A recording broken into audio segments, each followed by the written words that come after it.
ئەگەر ئەوە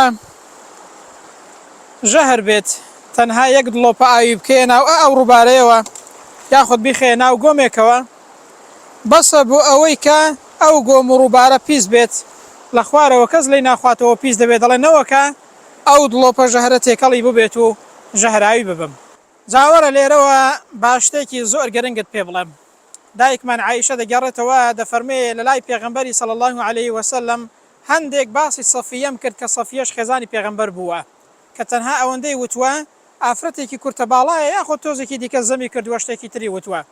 پێغەمبەر فەرمووی صلی الله عليه وسلم تەنها ئەو کەلیمەیە ئەو زەم و زەمکاریە تێکەڵ بە ئاوی بەحری کەی دەیگۆڕێت یان ڕەنگی یان تامی دەگۆڕێت. ئای سوبحان الله، یەک کەلیمە وشە یەک بەحر بگۆڕێت و پیسی بکات.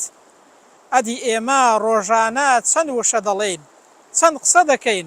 کوڕە ئینسانی وا هەیە هەر زمانی ناوەستێت، هەر زەم و زەمکاری خەڵک و باسی خەڵک و ئەو لا ئیملا دەکات، هەزار و یەک قسە دەکات زمانی ناوەستێت. ئەی ئینسان بیر بکەوە ئەگەر یەک وشە یەک بەحر بگۆڕێت، ئەی من و تۆ و کەسێکی دیکە دەبێت چیان کردبێت، دەبێت چەند بەحریان پیس کردبێت. زاری واش هەیە یەک وشە دەڵێ، مەڵێ یەک وشەیە حیسابی بۆ ناکەم، بەخوا بە جەهەنەمدا پێی دەچێ خوارەوە تێکەڵ بە یەک بەحر و ڕووباری کەی پیسی دەکات. وەکو ژەهر وایە. وشەی وا هەیە دنیایەک ئاوەدان دەکاتەوە، وشەی واش هەیە بینی چەند کەستێک دەدات و بەحرێک پیس دەکات.